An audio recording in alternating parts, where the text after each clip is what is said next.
This is a really tragic story. Basically, heavy rains have caused a lot of damage in the city. As we know, we haven't seen the kind of electrical outages that we have in previous downpours. But according to the KESC says that their electricity has not been shut off, that it's an internal problem within the Jinnah hospital.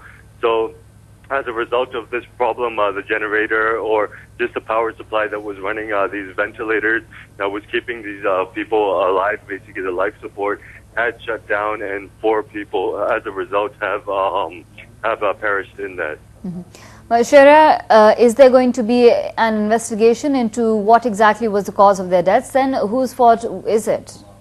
Well, again, this is something that, first of all, they have to, at the moment, they have to work, first of all, on getting the electricity in full supply to the rest of the hospital. Jinnah Hospital has one of the most packed hospitals in the city, and it can be in a really catastrophic situation if they aren't able to get the electricity supply to all the ICU wards. Now, this happened in the ICU ward, which is, of course, the most people are in the most sensitive states at those times. So again, as far as responsibility is concerned, the KESC has basically washed themselves of this issue, saying that it was an internal problem now, and the investigation will be able to determine whether whose fault it was. Of course, if people decide to press charges, the families of these people who have passed away, then an investigation will be conducted as to what took place, whose fault was it, why wasn't there in the most sensitive part of the hospital, why wasn't there better electricity supply. And Shera, what are the family and relatives of these patients saying?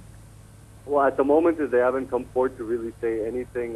They're just grieving their loss at the moment, but we'll be able to know in the next day or so whether they do decide to go ahead and press charges or, take any action against the hospital, as this could be possibly seen as a case of negligence. But of course, without knowing the exact facts behind it, we can't really make that statement as yet.